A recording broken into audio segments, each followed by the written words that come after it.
Sorry. That's the whole thing you're testing. Explosive. Should have said that. It's good. Okay. Failed. No, you didn't. You're doing great. Rachel McDowell. Mm-hmm. Okay, Rachel McDowell. Here we go.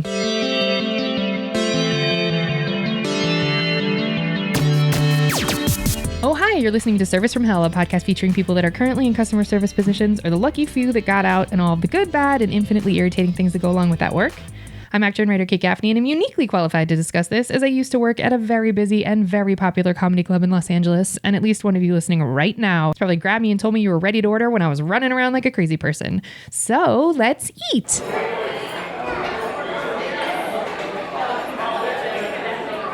I'd like to welcome our guest, former comic and 9-to-5er turned VO artist, Rachel McDowell. After 14 years of performing stand-up comedy all over the country while maintaining a demanding career in the tech industry, true story, Rachel decided to walk away from both and has found her happy place in the world of voiceover, the ultra-competitive world of voiceover, I might add. Rachel's voice is mixed into the background of too many popular films and TV shows to list them all, but to name one, her voice was featured in the movie Greenland. Also, in many, many commercials and lots of corporate videos, you can hear her voice there as well. Rachel continues to act and improvise and is looking forward to what's next in her unpredictable but exciting career. That said, I better know Rachel from performing with her as often as I can and watching her create magic on the improv stages. She's really good, y'all. So that said, Rachel, tell us how competitive voiceover is. What made you leave stand-up? Do you miss hecklers? Tell us. Ooh, that was good. Thank you. I was like, who is this Rachel McDowell? She sounds so fancy. She is fancy. I can confirm. It was only one commercial. So like all the commercials, I don't want to start off on a dishonest foot with everybody. I was like, oh my God, it'd be great if I was in all these commercials. I changed the intro a little bit. I was like, we won't beef this up. But it was soon to be all the commercials. Sure, absolutely. Yeah. So what am I telling you? That's it. That's a wrap. Thank you so much for listening, folks. That's one commercial, non-union. Yeah, let's go. Okay. So the first question was how competitive is voiceover? So how is that world for you? I think it's the nicest human beings on planet Earth are in voiceover. So it's like, I think the people that are in it are so happy and joyful. And a lot of them are old hats. They've been in it for 20 plus years. They get it. They appreciate what they have. So it's a safe place if you can get in, and it's a tough place to get in. But yeah, I think it's a joyful spot once you're there. So like what I do is the looping. So that's background voices that I think most people don't even think of it, that it's a thing. And it's improv, it's fun. So just for the listeners that aren't aware, when you're watching a movie and there's the two lead actors are in a restaurant and they have to fill in that sound of the people that are at the tables around those actors and the waiters coming and the bartenders and all that. And that's a job in LA. And pre-COVID, you'd go to a studio and there'd have to be 6 to 8 actors and we would just improvise or you'd read the lips. If there's the background aren't mic'd. So you'd see a background actor that's ordering dinner and it would be a woman. So then you would just try to follow her lips a little bit and fill that in. Or you're on a city street and people are like, hey, what are you doing? And hey, Mike, where'd you park? Like that kind of stuff. But now I can do it from home. So post-COVID for TV, you do it at home. For movies, you still go into the studio. Why is that? Why? What's the difference? I don't know. Oh, okay. Yeah, I don't know. I think for TV, it's usually a shorter thing, and I think some actors can do 2 shows in a day. And then a movie, it's a 8-hour long, but it's like you're a kid. It's so fun, but it can also be challenging. But yeah, it's a great world. Okay, and what is the weirdest thing that you've said when you were doing Loop Group, where you were just like, I'm just going to pull this out. I'm saying this. Well, the things you have to think, you have to be positive. So sometimes they'll peg you on things that you thought were positive. You can't be interesting. So you don't want people to hear. So you don't get to be funny. You don't get to really stand out that much if you did your job right. So we'll do, like we did, there's a show called Love and Death with Elizabeth Olsen that's coming out, and I was on all of those. Oh, heck yeah. And there was a choir scene, and they wanted bad voices. They wanted it to be like a regular church. But I was like, I got this. Like, I think I'm not a singer, but I know my instrument, and I felt really confident in it. But they didn't give us, like, it wasn't songs you knew. So they gave you words. They muted everyone else so you only hear yourself, because I'm at home doing this, so it's just me in my booth. and they mute, so I don't hear other people singing. So you just hear the music part, but it's like it's a song I don't know, and I was so horrible. Like I was eye-wateringly awful, not trying to be like holy, holy, holy, like it was, and I couldn't get it back. I couldn't get it down. It just like wasn't in my register, and it hasn't aired yet, and I can't wait. Like my nostrils are flaring. You can't see it, but it was just.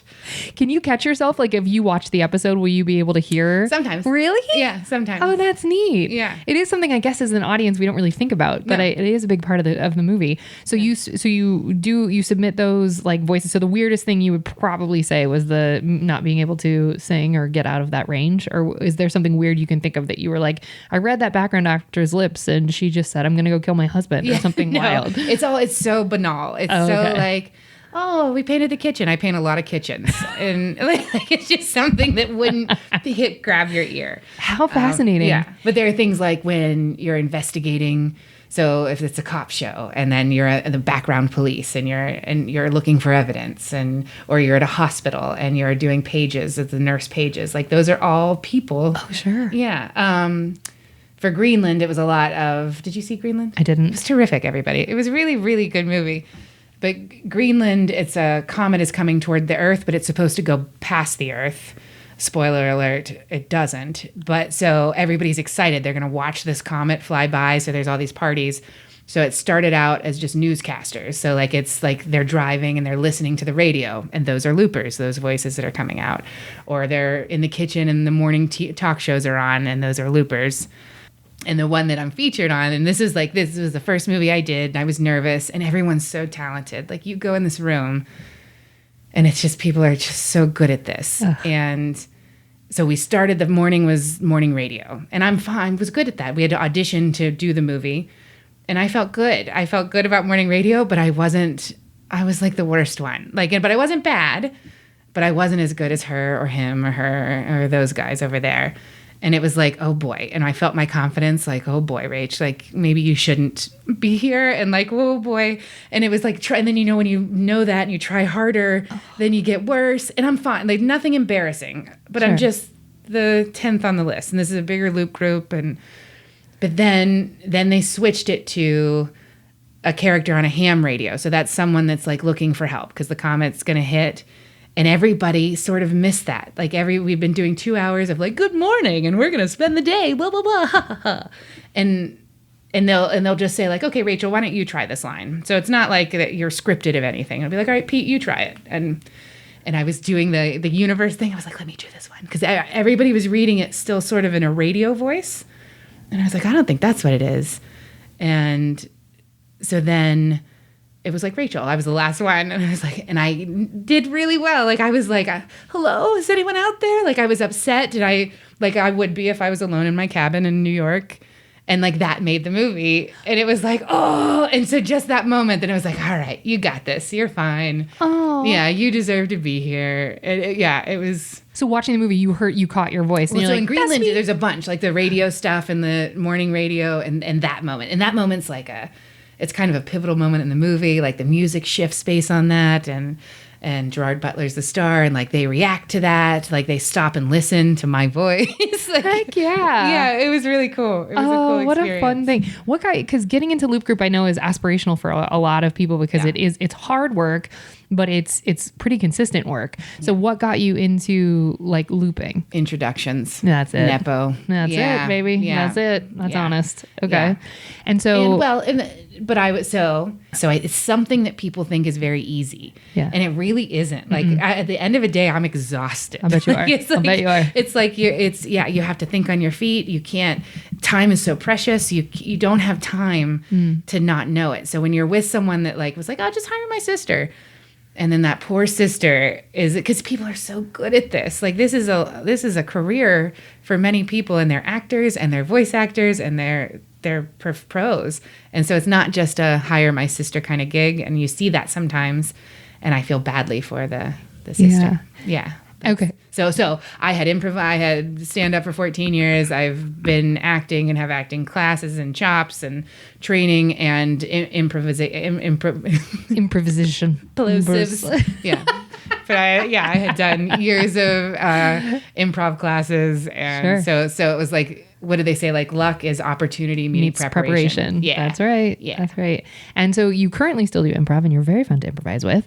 But you used to do stand-up comedy. So what? You were the first sort of retired stand-up comic I have had on. So tell me about getting into or out of that world, and if you miss hecklers or if you ever had any. I didn't get heckled. I didn't think so. Yeah, I was a friendly comic. I'm a clean comic. So if people heckle, most of the time they think they're helping. So help. Yeah. So I think you can kindly put them down. Okay. And then they'll leave you alone. That's so I mean, right. so I never got like, oh, no, that's not true. Like, take off your shirt. It's like, what? Thank you. I will not, but like, thank you for asking. I'm very modest. This is a black turtleneck sweater down to my wrists, up to my chin. I don't think so. Yeah, like, no, but that's the only one I can really think of. Okay. So like just drunks. Yeah. Or people thinking they're helping, but yeah, so no, that wasn't your thing. That was something I could, if it came up, you just kind of take it in the spirit it's offered and shush them. And like, shush. Yeah, I'd say like, this is my time. Thank you so much for the contribution. Yeah, like if you can get everybody laughing at them, then they'll be like, bye-bye. You're good. It didn't work. So what got you into / out of that world? So I grew up in Pittsburgh, and that's what, when you were reading the bio, or like, it was so hard to not say I was a stand-up. It's so hard to say I'm retired from it.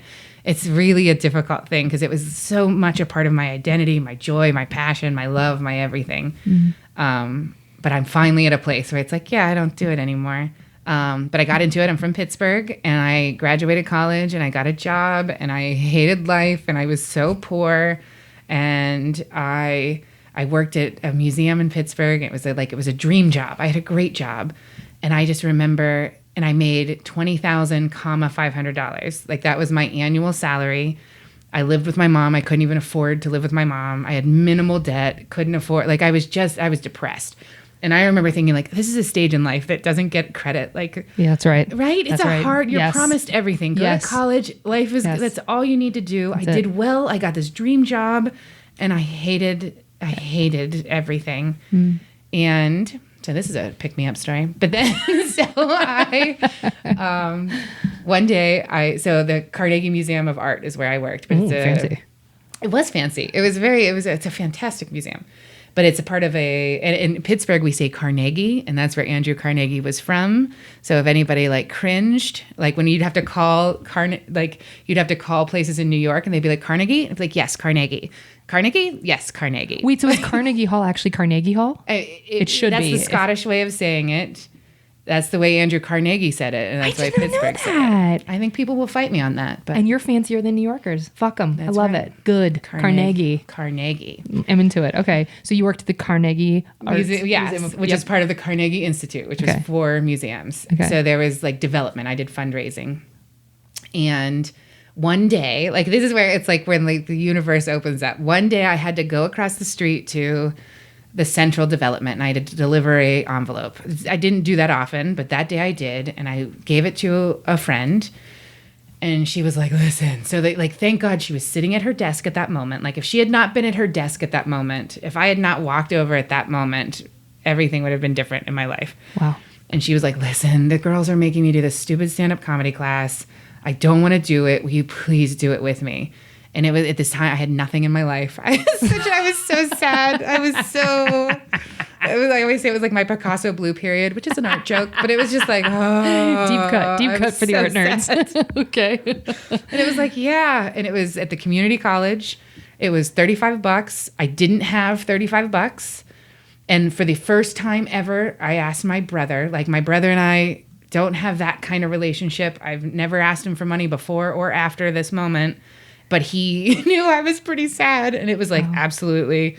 So he paid my $35 class, and it was just lovely. It was all these people from all different walks of the world, which is still my favorite thing about comedy. Like, I will make friends with people that my life would have never crossed paths with, and we'll talk on the phone and giggle like girls, with like... Yeah. a guy with a prison record and 2 kids and, like you know, like someone that's so much older, and like we would have nothing in common. But when you're comics, you have everything. It's like this little world. But I met these guys, like one was a toilet salesman and I loved him, and just all these different people. And then I still keep in touch with some of them, and I still root them on. I still see a lot of them. But so we did this class, and then I had like a life. I had something to talk about. When people said, "What are you into?" I was like, "Oh, I'm taking this stand-up comedy class," and everyone would get so excited. And like before then, I didn't have money to go out with my friends. Like I didn't have a social life. I just woke up, went to my sad job, hated it, loved the people I worked with, and they certainly changed my world. But that was it. Like it was it. It was just like, oh God, is this it until retirement? Is this what life is? And I'm 22 when you graduate college. Yeah. It was a sad time, but comedy brought light and gave me something that people got excited about. And it got me a job. Am I going on too long? No, keep going. No, I love this. So then after a while at the museum, I needed to make more money. And I would just look at every truck that drove by. I'd write down the name of the company. Every billboard I drove by, I'd write down the name of company. Because when you're a kid, you don't know. You know, there's teachers, you know, there's insurance people, you know, there's doctors, but you don't know. Mm-hmm. And my family, on this really out of character thing, my brother was dating a girl and we were going to meet her. And it was the 4th of July on the top of Mount Washington. We went to a fancy restaurant, which everything about that sentence never happened again before since. All of it. All of it was like, what's going on, McDowell clan? Like, what is happening? But okay. Yeah. And the traffic is at the top of like... The traffic was horrendous. We don't do traffic. We don't do any of these things. But we did. And I'm at this restaurant with a view of the city, and I see this building and the name on it, and I was like, okay, what company is that? And I see this building, this name on the top of a building, and I go home and I look it up, and it had a posting for an administrative assistant, which I graduated as a communications major and an art history minor. So I had no skills, no skills. No shade to any one of those same majors, but let's be honest. Change it. Get a trade. Like, why didn't someone tell me to get a trade? When I told my grandpa, like I came home and I was like, I picked my major. And he's like, oh, great. What is it? And I said, I'm going to major in communications and minor in art history. And he was like, so basically what you're telling me is you're going to major in unemployment and minor in welfare. And I didn't get it. I was like, okay. Whatever, Gramps. So, see ya. I'm going to go study art. But yeah, so I put on my resume that I did stand-up comedy. So I took this one class at the community college. Our final exam was at a bar and grill with all of our friends and family. But I just had minimal skills. So I put at the bottom, like with that special skill part of a resume, that I did stand-up. And it got, so 200 people submitted resumes for that job. And the woman that hired me, who I love, pulled me aside years later. We were having lunch and neither one of us worked there anymore. And it was like, you know, the reason I hired you was because you had that on your resume. And she was like, the team was an emotional team and we just needed comic relief. And so like that got me in that job. In some format, I stayed with that company for 11 years and traveled the country. And yeah, it really changed everything for me. So you, based on your major and everything, because there's a lot of comics who have been on the podcast before who are like, oh, I knew, you know, I fell out the womb doing bits. Like I knew I was going to be a comic. So, and also they get really touchy. Not all of them, calm down everybody, but they get touchy around if you've done stand up once to say that you're a stand up comic. So do you feel that way now that looking back, you're like, oh, I was always meant to do comedy. I just didn't know it.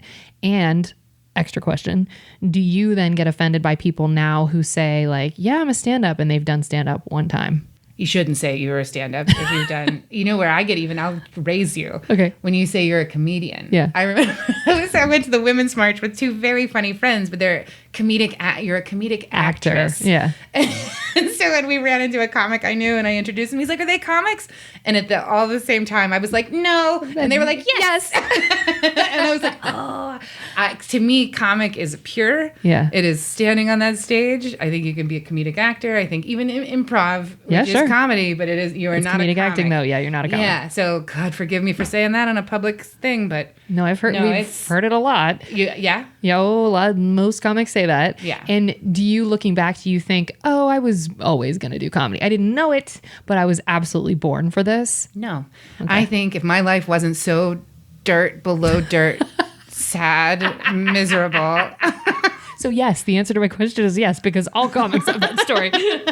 But yeah, why would I have done that? Yeah, why would I have need to put myself through that if I had a boyfriend and we were going to Cabo? You were rich. Or just even just could afford A gas. life. Food, not a life. A house. Just a donut. Like, why would singular. Yeah, I needed... Yeah, I don't think you do it. Yeah. And that's where sometimes you'll get... like John Hamm, when he acts comedically, it's like, it's not for you, dude. Yeah. Let someone else have that role. Like, God bless. Yeah, I don't know. I shouldn't say anything. But like when you see beautiful people do comedy, it's like, it's not for you. Yeah. It's You're too for hot. us. Let us have it. You're too hot. Yeah. Yeah. Like life is, it's so, but that's one of the beauties of life is like, if I wasn't so sad, like, so then I would have probably married my high school, if I had a high school sweetheart, which I didn't, or a college sweetheart, which I didn't. But what if I, then I would have gotten married and I'd have a nice house and I'd go to work and I'd have 2 kids and that would be a great life, but it's not the life I wanted. It's not the life, like I wouldn't have been seeking if I was happy and content. Sure. So my misery made me scratch. Misery's motivation. It can be. Not always. Fear.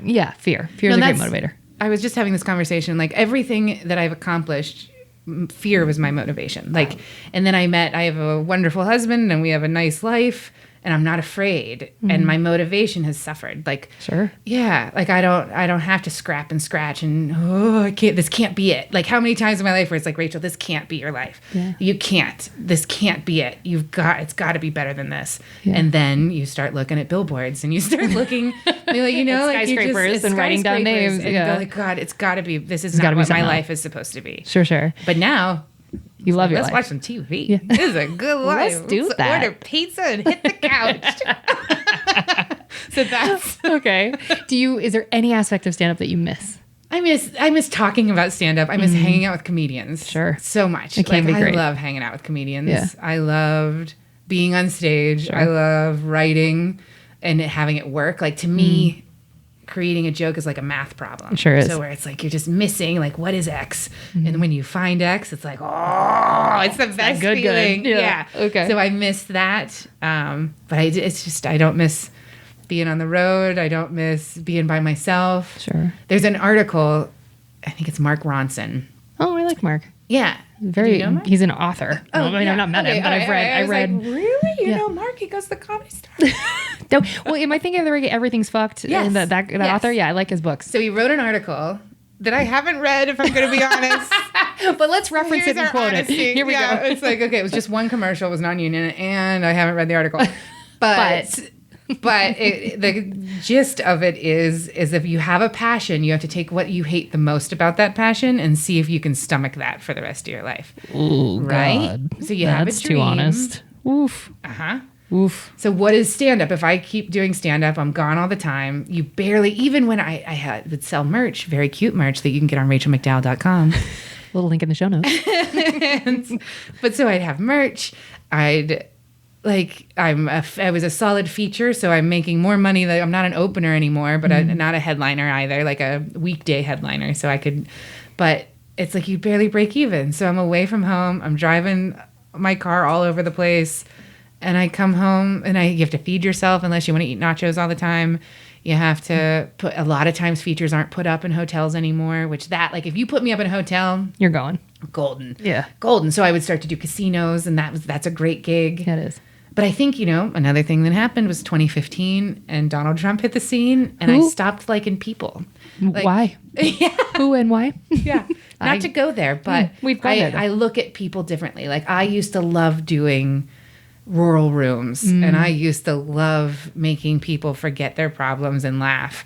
And then I think the last, 6 years now, it's like I just look at people differently. I see not great things when I look at a lot of people that fall into that category. And it's harder. Hard. Yeah. It's hard. Yeah. Yeah. It's hard. And I think I am not a political comic. I'm a clean comic. I'm not edgy at all. I am. You could put me like like a room full of gray-haired people. I'm gonna kill it. They love you. Like, yeah. So I don't. But I remember I said one thing, and there was a person of color in the front row, and he was like, "I love Trump," and it was like, "Wait, what?" But what I said was so tame. It was like, "We're just gonna." Dip my toe. And it was like, nope. It just killed something inside. It just killed something inside me. Yeah. And I don't want to dance monkey dance for people that think that way. Yeah. That's honest. And I think as a clean comic, if we're being really honest, like you attract a specific audience that, you know, average law of averages is maybe more in that camp of being pro that affiliation than not, you know, who knows? But so I think that, that would be a really, really tough position to be in. Yeah. I get and that. it's like, it's for people. Like, it's like, it used to be if I could go and I could make you forget your work week. What a gift. Yeah, what a gift. And that's what I used to think. Yeah. I would think like my jokes, like I would think, especially if it was a crowd that I knew I could have. And it was like, I felt like when I buy you a gift and I wrap it really, like when I buy a gift I know you're going to like. I don't just get you something. Yeah. So it's like, I've bought this gift for you.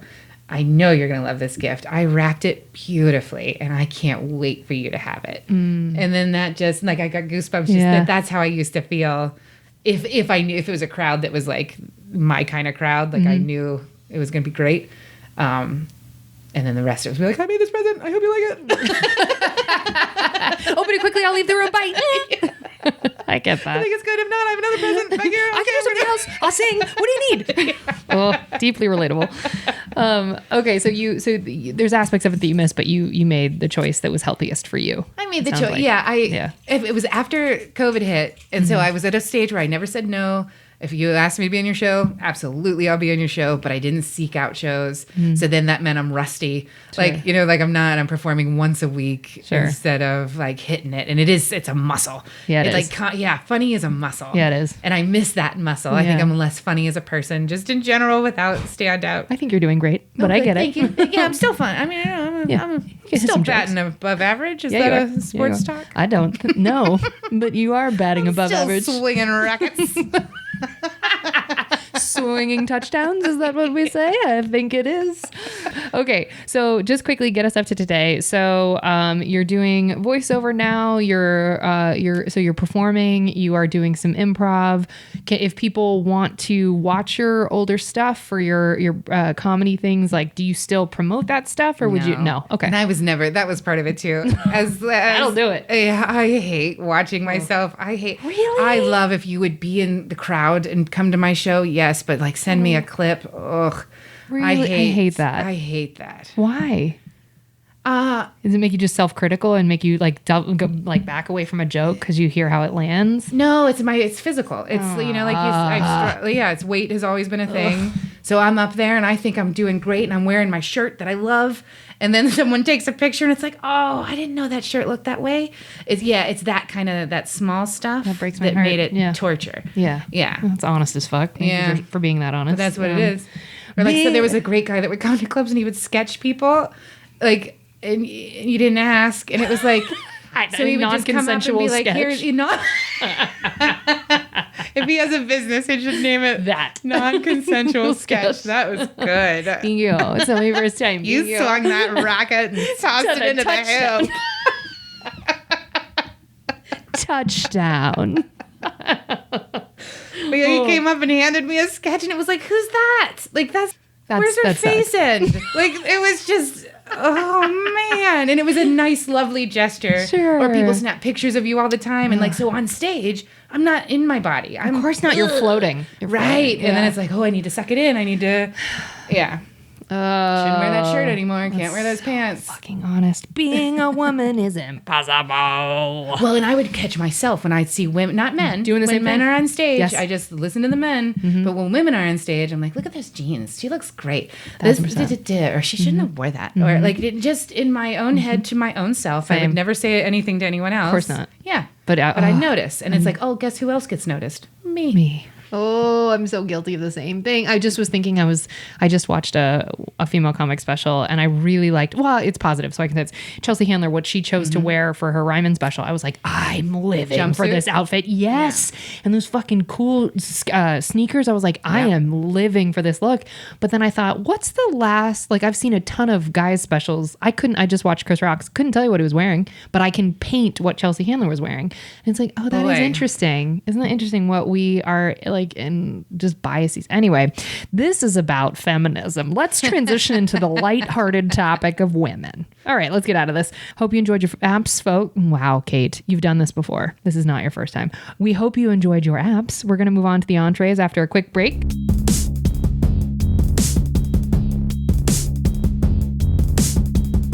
All right, we are back, and now it's time for the entrees. Okay, Rachel, this is the part where we ask the same questions in the same order all the time. We sometimes deviate. I know you've never heard any of these questions before. You've never heard the podcast. So this is just top of your head, smart, just how we're doing it. Spitballing. Remembering. This is how quick your brain is. Okay. What was your first job ever where the government was taking taxes out?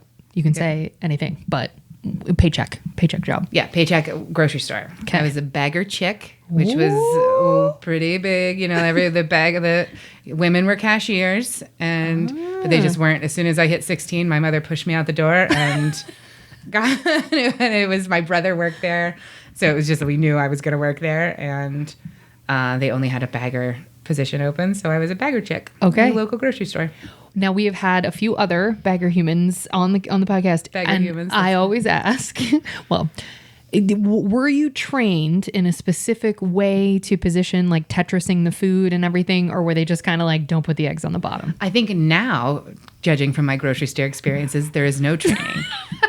What a read. I even said I was at the grocery store, I was like, do you guys get trained? Because I used to do this. You're about to teach them about themselves. You're like, I'm going to read you. Excuse me. I watched a video. We watched a video. So just basics, guys. Like, don't put the egg, like, don't put chemicals with my lunch meat, like, or vegetables, that kind of stuff. I straight up, honest to God, until this exact moment, didn't even think about that. I saw your face. I was like, what's happening with her face? Yeah, I didn't think about that. Well, don't let it happen again. I won't. That's right. And common sense isn't common sense until you're told it. Sure isn't. And now doesn't, it's like, of course you would never put toilet bowl cleaner with kale. Wow. But they do it. They do it in 2023, right in this neighborhood, right in this neighborhood. And we won't say where we are because we're not going to shade all the grocery people. Right. And I'll give you the address after. But I did say, like, are you guys not trained? Because, like, so I take it kind of personally, and I'm like, I'll just bag this stuff. Because I got it. Move along, sir. Or be very careful with my produce because now I'm a woman in my 40s living in the suburbs, and I have demands. Fall in line, sir. Wait, so I don't know why I didn't think about that. So was there anything else that you learned in the like training video where you were like, I'd have done it a different way. Like, I didn't know that. You don't want to make things too heavy. And now in 2023, ever since in California, they started charging for bags. Now, and you can see that the bag person thinks they're doing you a favor. Less bags. Yeah. One, I bring my own bags, guys, usually. So... Hero. And so I have to, like an old lady, go, don't pack them too heavy. And I hear my grandma's voice. Excuse me, don't pack them too heavy. Thank you so much. I'll just take a couple extra trips. I own a home. I'm okay. That's right. I have a driveway and minimal stairs. You don't know me. Do you live in an apartment, asshole? Okay, so that's interesting. Okay, so not make them too heavy. Do you remember what you were getting paid to do that job? Minimum wage. Okay, which at the time was like probably 8, 7. Well, what is it now? I don't think now so. It's 7. My number, I want to say $5.95. Yeah, that feels. It was like $19.95. So maybe I'm just going from $19.95, but I feel like it was because I remember getting older. And minimum wage didn't get raised. Girl. For a lot. I was 2003 was the last time it was raised, and that was so from 1995. Oh, it was. Then it had been the same. I looked this up once. I think it was like 87 or something like that. I got to look up the stats. Yeah. But from like 87 to like 2003, it was not raised, and since 2003, it hasn't been raised. Yeah, we're doing great. Yeah, so like my life was completely different, but the people at that grocery store were still making whatever it was. It may not have been $5.95. Whatever it was, though, still making minimum wage. Gross. Yeah. Cool. Yeah. How long did you have that job? I think 2 years. I was trying. Yeah, I think 16 to high school graduation. Did you like play sports, do theater, have after school activities, and also have that job? I dabbled in every sport, but not seriously. So yeah, I did. So I wasn't an athlete, but I would play. I loved tennis. I played tennis, but I was like JV on my best day. But that's practice after school. That's like, so how could you balance that with a grocery store job?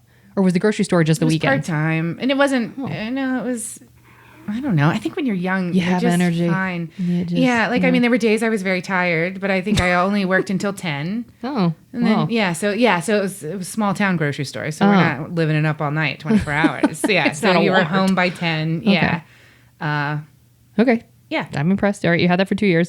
How many customer service jobs have you had total, would you say, like roughly? I think, depending on your definition, 9 or 11. Like 9 if my or work 11. study jobs in college, it would be 11. Okay.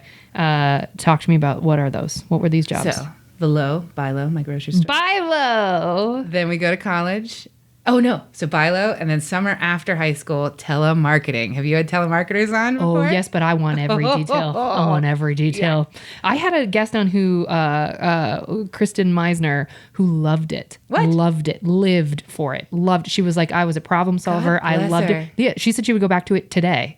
And I was like, ma'am, so please tell me everything. I did it 3 different times. Girl. So this job was famous in my town because so let's say like I make $5.95 in my thoughts. Yeah. But this job paid you $9 an hour. So that's almost big double. money. Yeah. That is big money. So okay. because it's so horrible.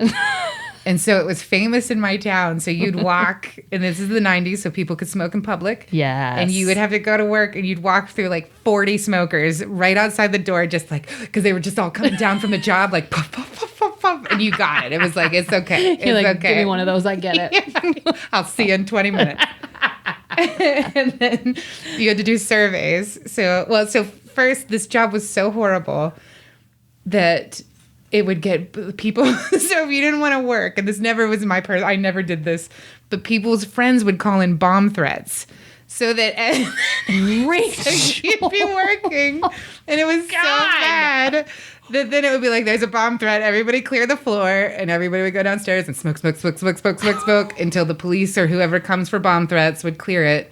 But it happened weekly, like Rachel. Yeah, not my people. No, of course, of course not. But I wasn't sad when there was a bomb threat. I was like, oh. Like, how would you know if it were legitimate? Because it happened all the time. It was like when I lived in a dorm and there were fire drills all the time. Like somebody just got drunk and pulled the fire alarm. Yeah, that's it. Yeah, and it just happened. And this is before life was like that. There weren't bombs and like there weren't stuff like that. So I'm sure it'd be different now. Yeah. Okay. We were churning butter. We weren't worried about bombs. What's a bomb? Has that been invented? Okay. But I had to do one survey, so I'll call you. Okay. I don't tell you. I don't even know if I tell you my name. Let's do it. Okay, ring. Okay. Hello. So hi, this is Rachel calling from some weird third party you've never heard of. Oh. And this is my favorite one. So this is the gastrointestinal survey. In the last 6 months, have you had diarrhea? Yes. Vomiting? Yes. I'm very sick. Painful cramping relieved by a bowel movement? Every day. So I had to call Wait, so would I have to consent to that survey? That start. Girl. I don't warm it up. Clothes. We just go right in. And raw. And I'm asking you about your poop. And it was my most successful survey. Fuck off. Right. Well, people love talking about that because they don't get to, I guess. When it was like belching was a question, and a guy went, ugh, does that answer your question? I was like, no, sir. I need a yes, no, or unsure. You're on a recorded line. Okay. Wait, was it a generalized, like... They just had different clients. So you were on, okay. I was on the gastrointestinal. You'd go in and you'd find out what you were on. Did you pick the poop one? No. Oh, it was just assigned to you. But I lucked out. Yeah, you did. It was a good, I would be like, is something wrong with my water? Like if somebody called me and started asking me about painful cramping relieved by a bowel movement. Yeah, I'd be nervous. What's going on? Yeah. Why are you asking me? Who are you? And it's like, this is Rachel calling from ABC that you don't know what that is. Yeah. Well, what is that? Mm-hmm. So what was it gathering data for? Was it like the American Medical Association? Don't know. Oh, you still don't know? Don't know. Ooh, yeah, I was just secret. A cog in the wheel, the corporate wheel.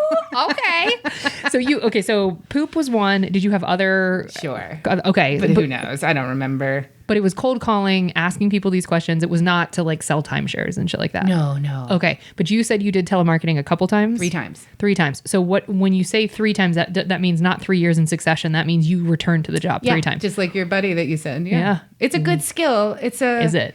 Yeah. Did it make you crazy though? Like you're just on the phone all day. It's endless. Yeah. So like hang up. So here's my tip to people. If you get a telemarketer, don't be a jerk. Yeah, be kind. Listen to my spiel and say no thank you. Yeah. And then I say, okay, not interested. But if you're like, ugh, then I just go, call back in 5 minutes. Like click. I'm doing it with my fingers. You just go like, control 4. But So you could put them back in the rotation? Sure. Call back right away. Didn't answer. So I love it. Yeah. Okay. And then I feel better and move on. Yeah.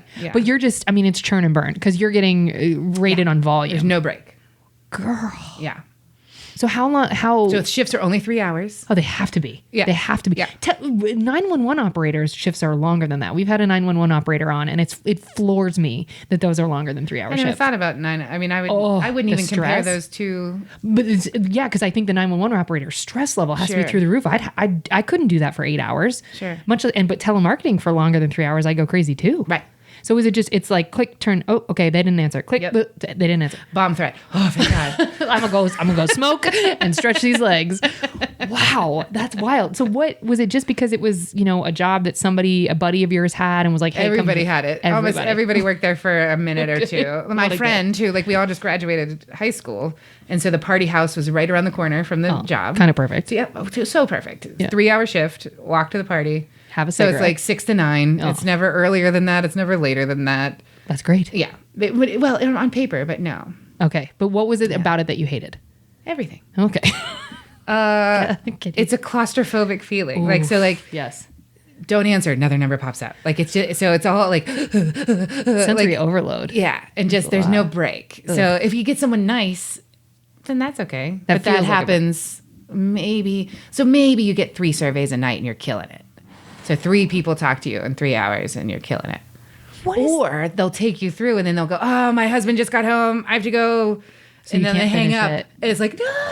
I've heard this. Yeah. That, you just got to keep them till the end. Yeah. And then if they're like, is this going to be much longer? You have to be like, just a couple more questions. Yeah. Oh. But it is going to be longer and I know it and I'm going to lose you. Like once you start wriggling on the line.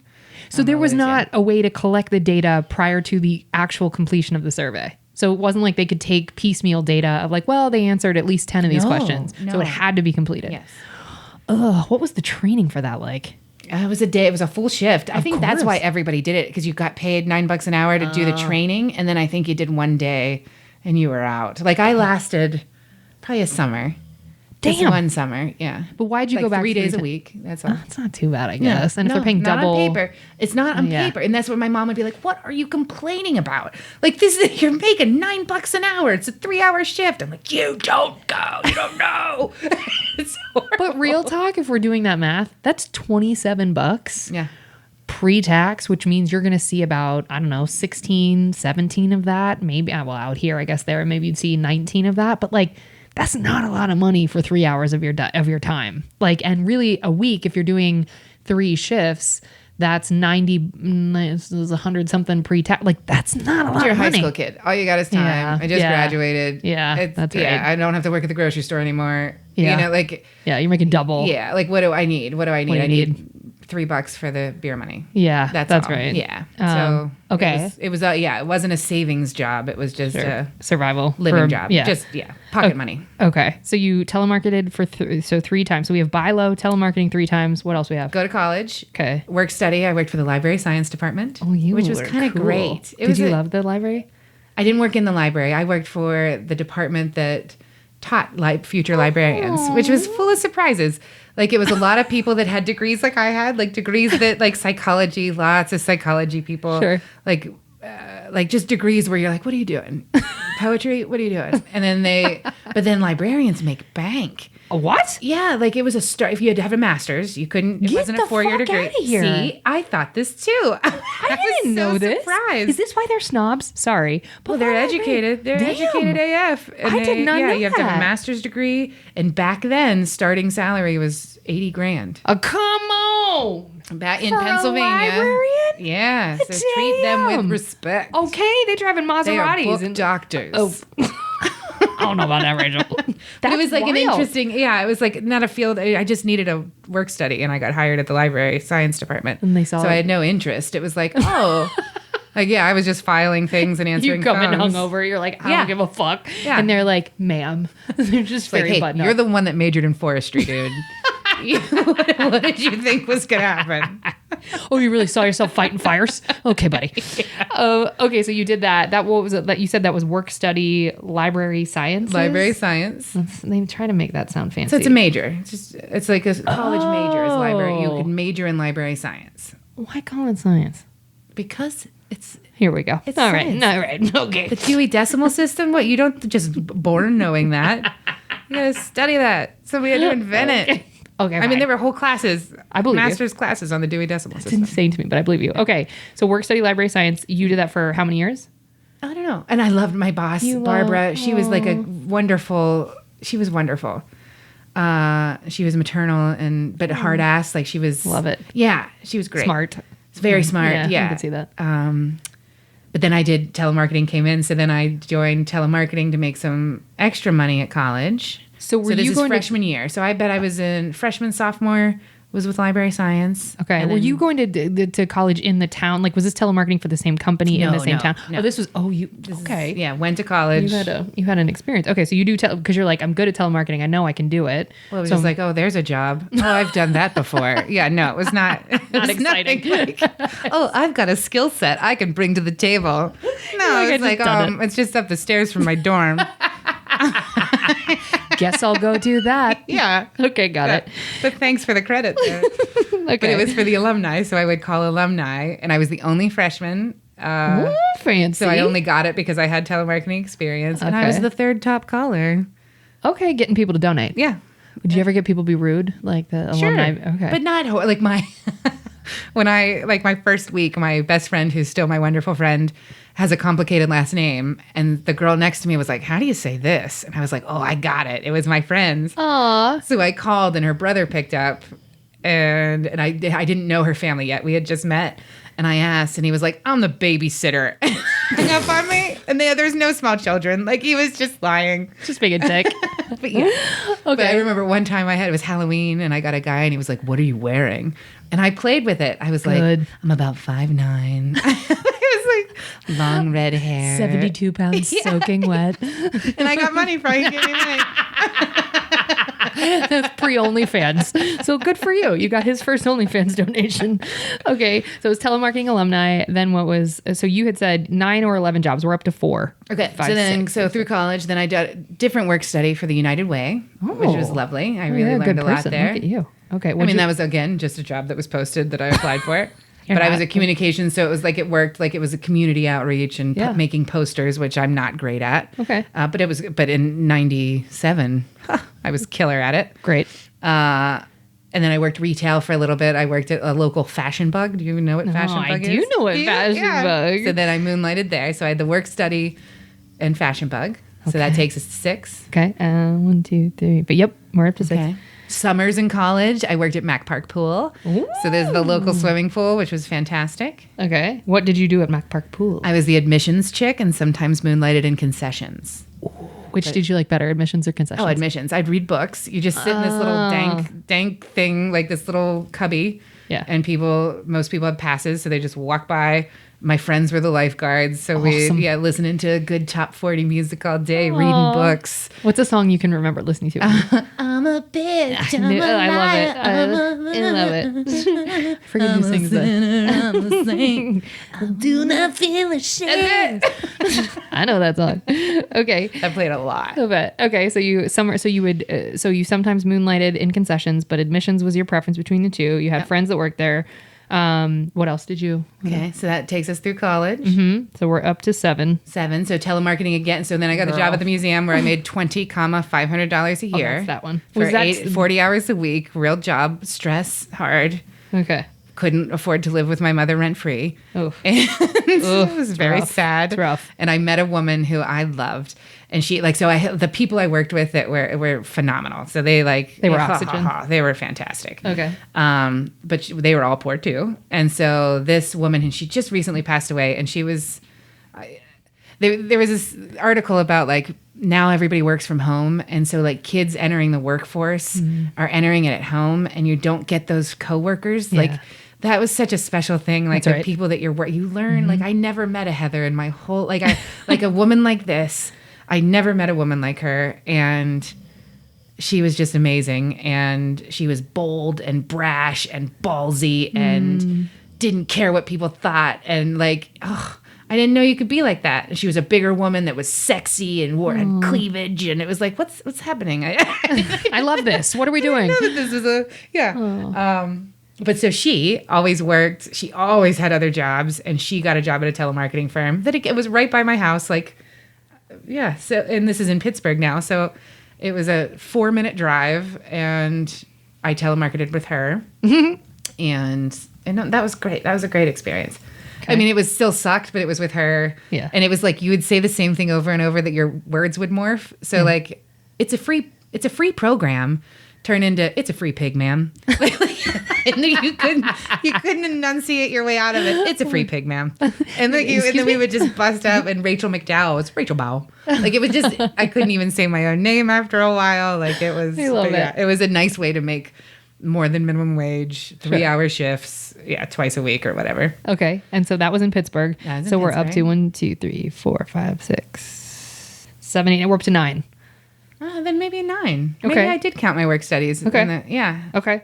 And then would you say stand-up comedy is customer service?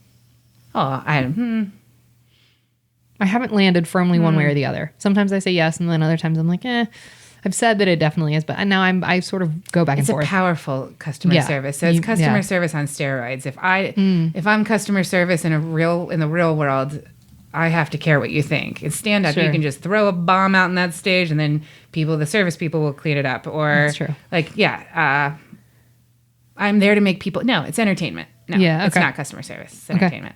Okay, so we're rounding out at 9. I think. Okay, yeah, some of us might pop in. But I think every time I've tried to count and I came up to 9, but I was like, I don't think I added my work studies, but I must have. Okay. Yeah. Favorite job of all of those?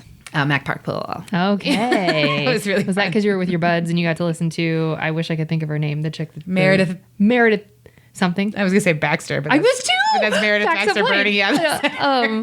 Meredith. Who cares? Okay. Well, why? That was why. Shift started at 11, ended at 6. Oh. So these were party days. So you could go out all night with your friends. Didn't have to be anywhere till 11. Just threw on your shorts and your polo shirt. Sat in a dark, dank room. Read books. Giggled with my friends. It was fantastic. Oh, I love that. Okay. Yeah. Least favorite of all of those.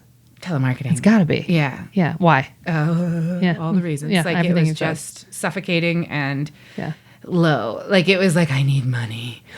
What did you do? Because I've asked fast food workers this before. What did you do for the monotony piece? Because I think the mental taxation of just repetition would be where I would lose my soul.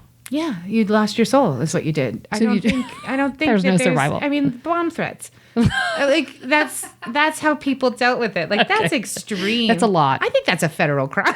Like, I think if you get caught doing a bomb threat, you're going to prison. Right? Like it's not great. And that's what people's buddies did because it was so awful. And we all reaped the benefits of those lawbreakers. Like the alumni wasn't so bad because people wanted to talk about their schools or like.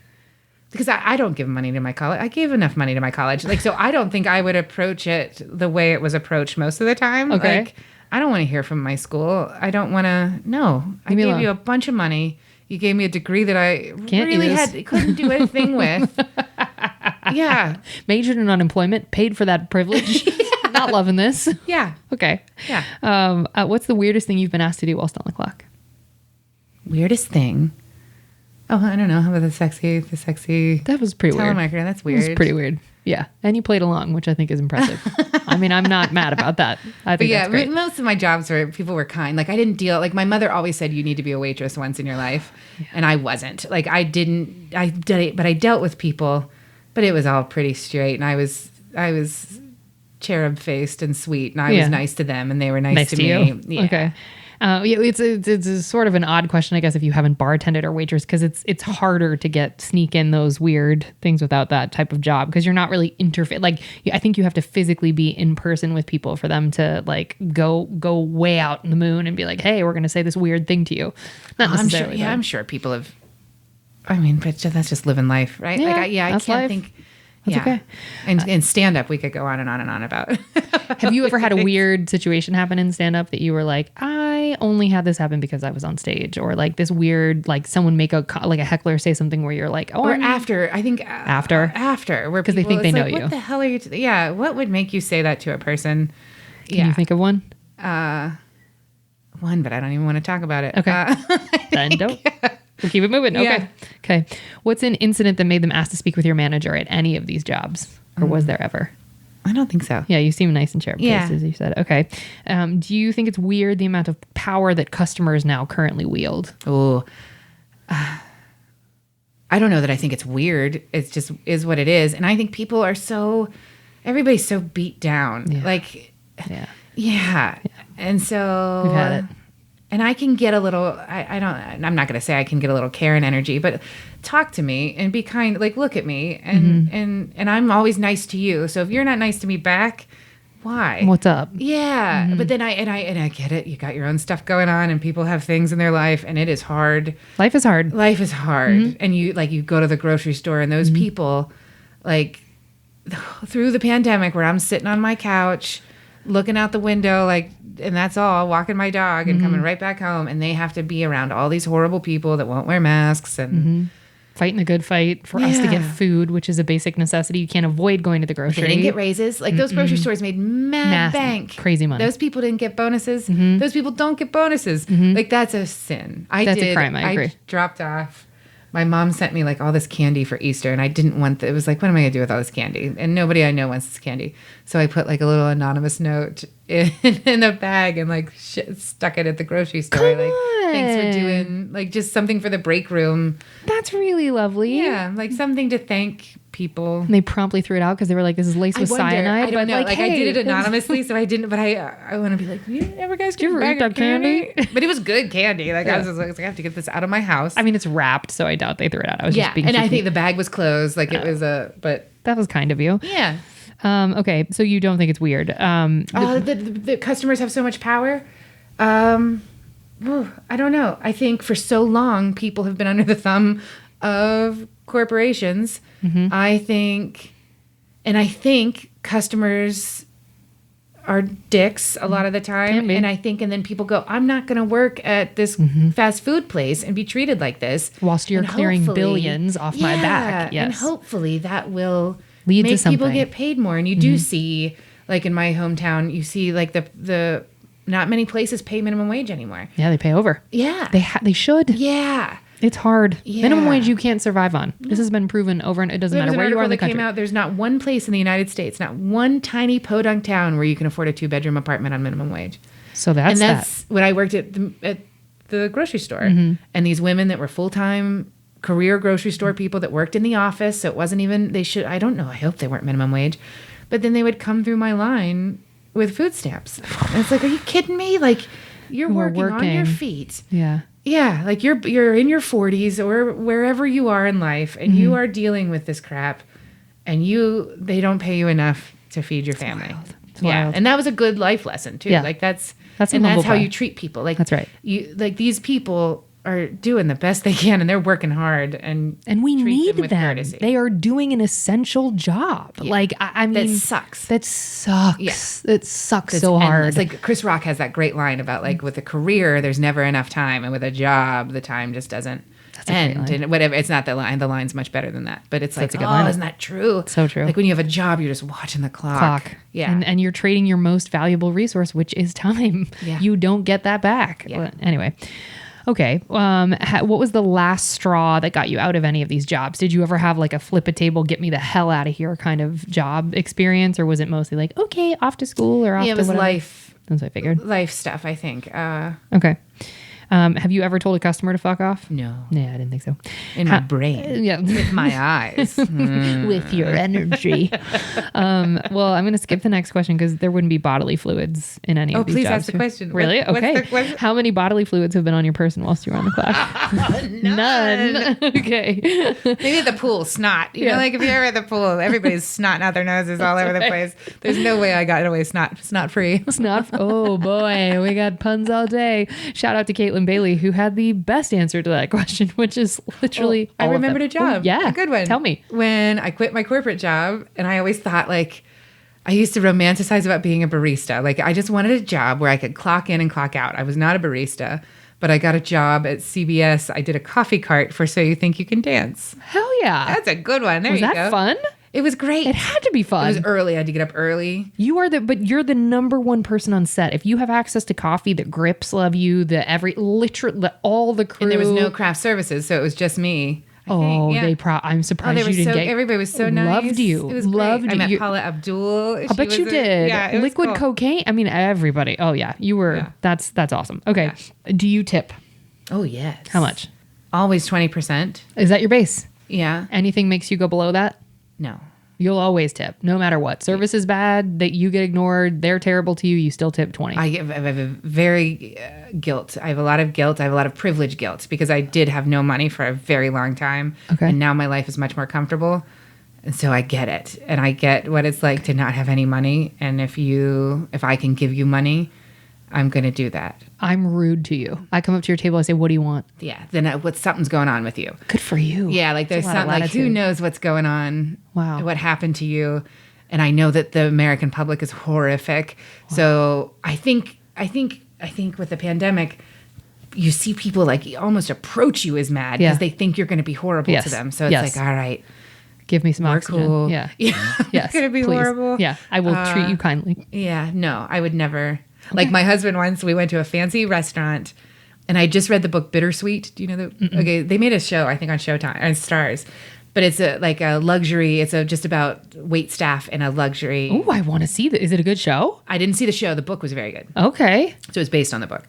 But so I didn't know anything about waitressing and it's, just that world. Sure. And we went to a really nice restaurant. We went to the Disney Hall. We went to a concert afterwards. And like there was like a cheese cart. Like they fussed. And Chris just did the math wrong and didn't tip 20%. And it was like, whatever, the check was crazy. And like, then he was just thinking later and he was like, I think I tipped blah, blah, blah, blah, blah. And I was like, oh my God, you didn't tip. And so in this book is like, the top servers never get below 20% and like ever, no matter what happens. And it was like, like you just tipped this fancy place and it was probably 15% sure. or whatever, but it wasn't enough. So we went to the show. We stopped at an ATM because he didn't. Bless your and heart. we like went back into the restaurant and he found the waiter and was like, dude, I'm so sorry. I just did the math wrong. That and waiter. then I could sleep. But like I wouldn't have been able to sleep, I think, because they just doted on us and to like not tip them 20%. Wow. No excuse. Wow. So yeah, I take it seriously. What though, that server's got that story for the rest of his life to be like, these people came back. I don't have that story and I waited tables for a million years. Well, that's like, if you can impact someone, that's like, and this is so like at Christmas, I get like $5 Starbucks cards. And when I go to the grocery store, like I give the bagger and I give the cashier and it's like, they light up. Of course they do. Yeah, because nobody does that. Like, oh, wow, Rachel, and when I was you're a good bagger, person. like back in my day, you took bags to the groceries to the car. Yeah. And I'd get tips. And that felt so nice. Like not all the time. Maybe 15% of the time you'd get a tip. And it was like, yay, $5. Yeah. And that's what I made. That can be a game changer. That's for an hour's worth of work for what you were doing. Damn. Yeah. Ugh, I'm not a good enough person. All right, everybody. We hope you feel terrible. Start buying gift cards from people. That's very kind. Do you tip more than 20% as a regular? My baseline is 20. I go up to 30. Okay. Like just because, we'll add for sure. We'll go above. But no, if you're in a bad mood, then maybe I can make your day a little better. And even with the cards, like if you're a dick, sometimes not. But sometimes it's like, you know what? And this person needs and this. it's just like their lights, their eyes light up, and then they'll go, really? And like they'll try to give it back. Yeah, because they're like, I was a dick to you. And or you're no, like, even when they're know. nice. It's just they're not used to people being kind. That's it. Full stop. That's the thesis here. We are, when you're in that job, you are not used to people being kind. Yeah. Which is a bummer. Well, you're a good person. Have you, were you ever fired from any of your customer service jobs? No. Seriously. Yeah. That strikes me as true. Can you give us the description of the worst customer you've ever interacted with and or an archetype of who the worst customer would be?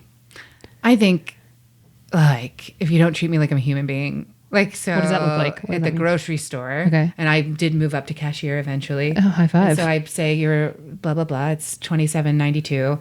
And I put my hand out for the money. And they put the money on the counter. Yeah. It drives me insane. Shout out to Punky Johnson. And my hand's right yes, there. Yes, we're right here. Yeah. But previous guest of the podcast, Punky, talks about how she would wait for them to pick it up. She would look at it. Good. Yeah, and be like, okay, my hand's here. Because it's like, then I'm just scraping it up. Like, it makes you, it's so demoralizing. It's purposeful. Yeah, of course it is. And it's like you can't even accidentally, like, it's like you don't want to touch me. Because you literally see my hand. I get it if my hands are over here and you're not willing to wait for me to get my hands off my butt or wherever they are. But if my hand is out, that's real specific. Have you ever had a friend I had a friend who was lovely and came from a working class family. There are two people in my life I can think of that I love. And I remember she and I would road trip and we went through a toll booth. And she was so rude, like unprovoked rude to that toll booth person. Like, or so like if you don't look at me, like if you don't look at me in the eyes, that means like I'm not even a person. When in the service industry, I think if you don't look at them, ugh. And so I just remember, like, so we go through the toll booth, she's driving, and it was just like, like, it was like she didn't look at them. Oh my gosh. It was like she could barely move her mouth to speak to them. Oh, I would be and mortified. I was like, what was that? Like, you called it out. Of course. Good for you. I was so embarrassed. Good for you. Why would you treat that man? Why? That's a human. Yeah. And what did she say? Had she just not clocked it? I'm sure she clocked it. I know I made a fuss. Like, it was like, what? And I've been with another friend with restaurants and it's not someone with money. So it's like a power thing. It's like 1,000%. But a wonderful person. Yeah. In all of their circumstances. Yeah. Yeah. What that's the hell real. Is that? That's an interesting, I mean, there is a psychological element to it, I am certain, but it's absolutely the sort of crabs in a bucket, when we're all suffering, I'm going to make you suffer more. These people weren't suffering at the time it happened. Huh? So they just came from, like, they didn't come from immense privilege. They came from middle class normal. I don't know, because middle class is but usually, they had moved on. They had good jobs at this point. So it was like, oh my God, do you always treat people like that? I guess that would be, they'd had to have been demonstrated in their lives. Maybe their parents they have lovely parents. Really? They're sociopaths and other murderers. They're all in prison. No, they're wonderful liberal people. I don't know. Or the other thing too is, do you know people that change their voice when they order from a waiter? Yes. What is that? I have experienced it a lot. I've been on the receiving end of it, and I'm always like, it's patronizing. This thing. Yes. I'd like to have the quinoa salad. Because you're the baby person. Yeah. And you can't understand unless I speak to you like this. Look how nice I am to you. I'm so nice. Help. Yeah. To help. Well, it bears repeating. I say this all the time on the show. Sorry for our longtime listeners who hear me say this all the time. But it's, in my experience of waiting tables or rarely with bartending, mostly with waiting tables. As soon as the person's like, oh my gosh, girl, I totally worked in this industry. Like, I get it. I super get you. 99% of the time, those people either don't tip or they tip like 5%. Yep. And I think it's either that's just been my experience. I'm certain that's probably not true for other people, but that was my experience. And I don't know what that was. Either they were lying about having done the job. Probably. Or they set such impossibly high standards. Because I have to check myself on that too, of being like, I know how to do this job. I know the job ain't that hard. You're being terrible. And I have to check that. So I'm like, well, maybe they felt like my service was subpar. But the fact that it happened 99% of the time. And it happened at the store all the time where people would be like, oh girl, I get it. Like, I totally did this job. I get it. And then I would see Yelp reviews with my name mentioned of like, it took forever for our server Kate to get back to the table. And I'm like, you seen the showroom? You see how big this space is? I got all these, shit like that, where I was like, oh, there's no latitude for what the job actually is. I think that's where most people are missing. Are they performing for the people at the table? And there's that. They don't give a shit about you. They're performing for the guy that's on a date with them. Yes. And then... And those will be the people those people don't see what they put on the check. Correct. Because they took the bill. Correct. And they're like, I got this. Yeah. But yeah, that's so your answer for worst customer is it's the Pittsburgh Improv, a waitress chased someone out once. This We waitress did this at the store all the time. So this was in Pittsburgh. This was a long time ago. Yeah. Hold on. We're going to cut that and just say, Okay. at a comedy club I worked at once, and this was a long time ago, and there was this waitress that was amazing. Like, she was so fun rude. Like, I love like that. people love fun rude. You can be fun rude? Yeah. Oh, It's my favorite shit. I don't like being rude, but I like being fun rude. But she'd curl your hair. Yeah. But then you're like, okay. LOL. We're having fun, aren't we? Yeah, like Charlie Murphy. So this is a long time ago. Charlie Murphy's just coming on the scene. And she was the waitress she was the server for the green room. And she walked back and she goes, "Ooh, I'm Charlie effing Murphy." Ooh. Like, Oh my gosh. my brother's famous, so I got this job. Oh, I don't do that. And I don't have that. He was like, he just started laughing, and he's like, "You're the meanest waitress I've ever met." And they were like best friends all Immediately. weekend. Yep. Immediately. Like, he tipped her huge. Of course he did. But like, She just went for it. Because people probably don't talk to him like that. Like, Eddie Murphy's your was fucking very brother. funny. Like, He was very funny on his He's own. a great comic. Wait, so did she chase so someone? she chased someone down and Because they left her didn't tip. change, like pennies, and threw it at them. Ooh. And she should have. Do you feel that way though? Yes. A tip is a gift though. It's not a guarantee. Not in America. Not in America. Really? What does a server make? Oh, now? well, $2.13 an hour in the states other than California. You make $9.75 here. In California, that's good. But in other states, say it again. $2.13. Oh, I'm sorry. No, now I think it's $3. When I served in Ohio, it was $2.13. I think now it's $3.25. $3 American dollars and 25 American cents. And these are human beings. Human beings That are supposed to pay rent. that are and gas. I mean, and I agree. Listen, I think the system is flawed. Yeah. But I would say, like, I do still think like someone has to voluntarily give you that extra money, because technically paying their bill is just paying for the food and drinks. I say this as someone who waits tables and bartends, and like, I'm not saying that it's. I think you should tip. I think the American economy is like, it's up to me to pay people. Like, you make all this money, corporation, which is bullshit. and it's up to me, Which is bullshit. Yeah, to do GoFundMe So that I can pay so people rent. can get medicine. Yeah, isn't It's up to me to 97% of GoFundMe's are medical or something Probably. like that? Yeah, something like Probably. that. Yeah. Yeah, so like, it's like, oh, isn't that so interesting that it's Terrible. like, it's now. It's the individuals who are in privilege to, which, so I'm not complaining about it, but it's messed up. Well, it is messed up, Yeah, right? And that it's a like, waitress works so hard, a server works so hard. Is it wrong to say waitress? I don't get offended, but a lot of people do. So I apologize, any servers out there. Well, you're fired. This is your first time being fired. You're fired. Ew, I didn't like it. This doesn't feel good. darn. It doesn't feel good. Okay, so but you're saying that like you felt like it was appropriate for her to be like, take your change. I think change is insulting. I'd rather you stiff me. I think It's insulting. there's no other way. Yeah. So what? You just bow down. Yeah. And be a beat dog. Thank you a for kick the dog, pennies. and Thank you. Pretend it's okay with that woman's personality. No. Well, the alternative I would say is, And she didn't hurt them, but I mean, you've made your point. Shame is good. Shame is powerful. Shame on you. Yeah. Public shaming, like the Shame. Game of Thrones. Like, that's, and like, if you know, what if he was on a date and the date had no idea he did that? Like, she did that woman a favor, or yeah.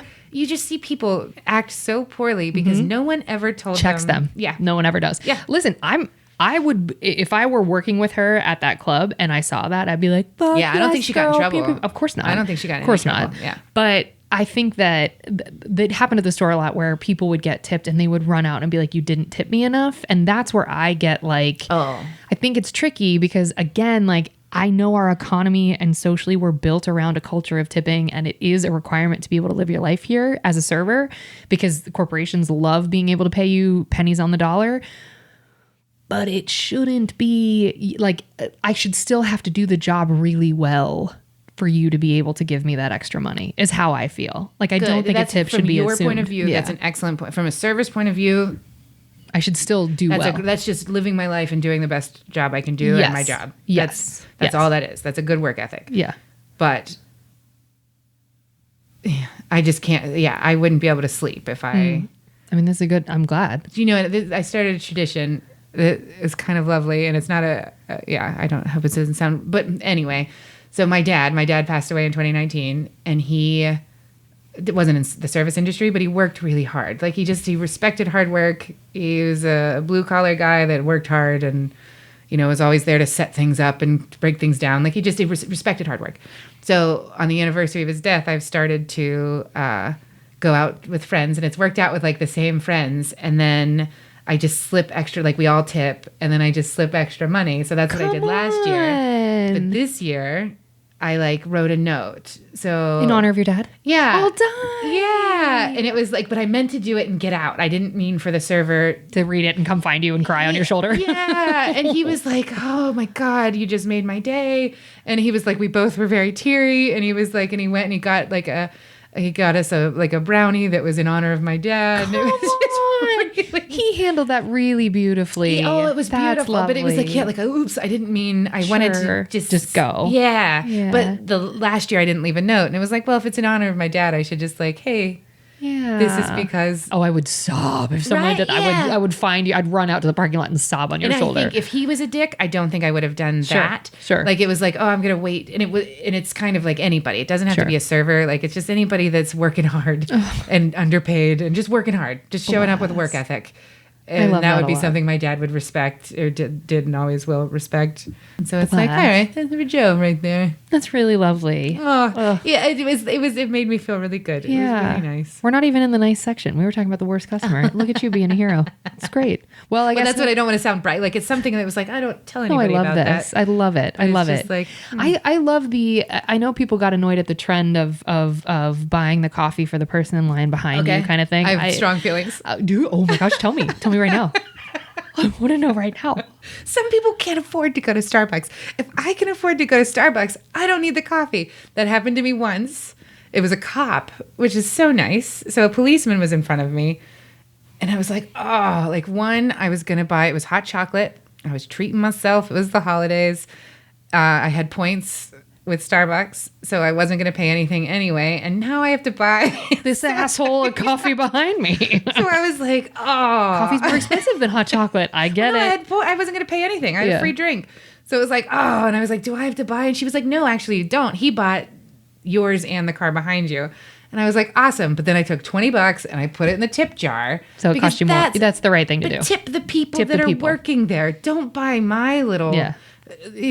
That's kind. 40-something Suburban. I'm fine. I'm here. Do you know that a lot of people can't get Starbucks? Period. They don't have money for Starbucks. Yeah, that's right. Why are you buying me Starbucks? Yeah. I really dislike it. I didn't think that's what you were going to say. I thought you were going to be like, this is so my brand. I love this. I hate it. Oh, it's and so when it wild. happened to me, it was like, son of a bitch. From an officer. And I was in the drive-thru and I was texting the whole time. So I was like, I'm breaking the law. Right behind you, boo. Right behind you. So I was like, oh, wouldn't it suck if he like blipped me and pulled over? I hope you're enjoying your hot chocolate. By the way, here's a ticket for $67. Like, God damn it. But I thought that was very nice, especially that it was a police officer doing something, but it was like, don't do it to me. Yeah. I'm fine. So what's the alternative? What's the kind? Big ass holiday tips. And okay. So instead of on TikTok, I'm not a TikTok, but I'm old, so I get it on Instagram when it becomes an Instagram reel. Yeah. But like when they do stuff for people that need it, like just give it to. Don't film it. I think that's contagious. So that like I saw one of those things, and it was. When I go through the grocery store line, I ask like, "Oh, I need to buy a candy bar. What's your favorite candy bar?" And then the person says, "Oh, that's sweet." And I tried it, and it was the woman like got tears, and she was like, "Today's my birthday." Come on. So like, but I would have never tried that if someone on social media hadn't thought of it. Okay, all right. I think I get weird about the ones that are like, "Hey, homeless person, we just bought you, here's $50,000 US."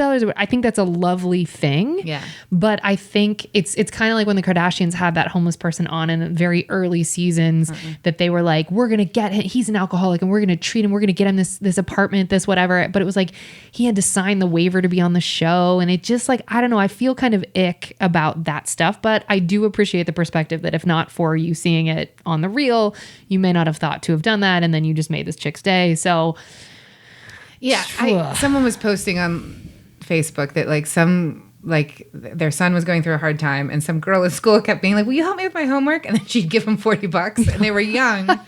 And he was like, he took it, he was so insulted. And I was like, I think that I bet she got it because the kid was going through a hard time. Yeah. So I was like, I bet she saw it on social media and she's just doing something this lovely. thing to be kind. Yeah, just helping out a kid in trouble. And who knows where the money came from, and it's inappropriate, but she'll learn that.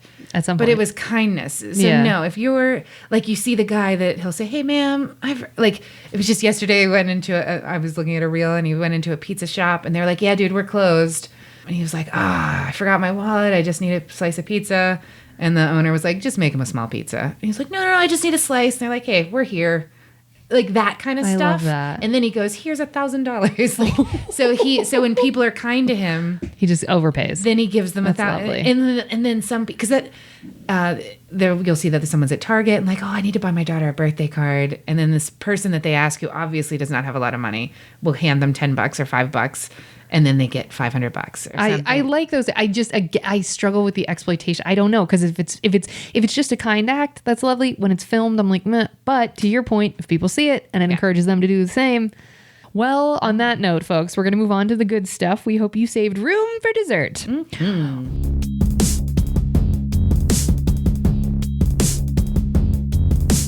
What is the nicest thing a customer has done for you whilst you were working? I just think about when I was at the grocery store, and again, I'm just a high school kid. Yeah. And I think people treat high school kids differently than they treat 40-somethings doing that job. And I know there was some guy that I didn't know, but he knew my parents, and he was just so happy to see me all the time. Like, he was just so kind. And just, I think of him. I don't even remember his name, but it was like he'd come in and he'd light up when he saw me. Like, it was just well, thanks, man. Like, so just people that care about you and wish you well in life. Like, that are just like, I'm just a human. I'm just your cashier. Yeah. But you maybe went to high school with my mom or something. But like, you're just being kind. Just genuinely care about my welfare. That's really nice. I'm into that too. Yeah. Best tip you've ever gotten? Can you think of like when you were either grocery store, because you haven't worked a lot of tipped positions. No. So, but when I did the coffee cart at CVS, and it was so nice. So people were like, you didn't tip me, but you maybe I kept the change. And it was a cake job. I sat there, as a comedian, I would just write jokes and read books. It was fantastic. Okay. But Ricky Lake was there. Aww. And her husband bought something, like I think literally a bag of chips. And then he tipped me $10. Come on. And I was like, what? Like, I like tried to give it back, and he absolutely wouldn't take it back and wanted me to have that $10. That's and lovely. it was just like, and that's the thing that I took.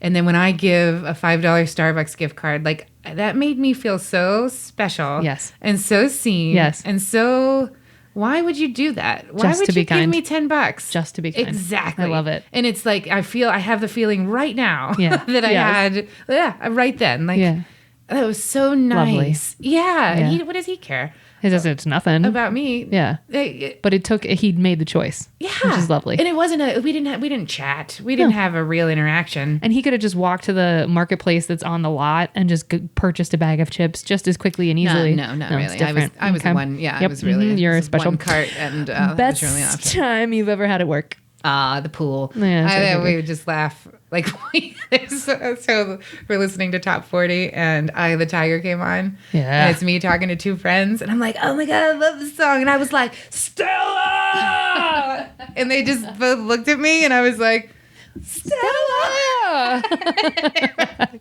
You mean Adrian? Oh, but yeah. Oops. That's what I meant. Sure. That's what I meant. But that was it was just a fun job, and it's a time of your life thing too. I feel like a lot of those jobs are so just cemented in our brains because it was just such a blissful time of life too. Well, and then like I did admissions, so there were like two kids that I don't think had any money. So I remember like you get a pool pass, and I think it was like $69, but like I never had a pool pass for the summer. Like we were always scrounging up change if I wanted to go to the pool, and then you just didn't go to the pool. Yeah. And these two kids would come, and I loved them. They were, let's say, like 8 to 9.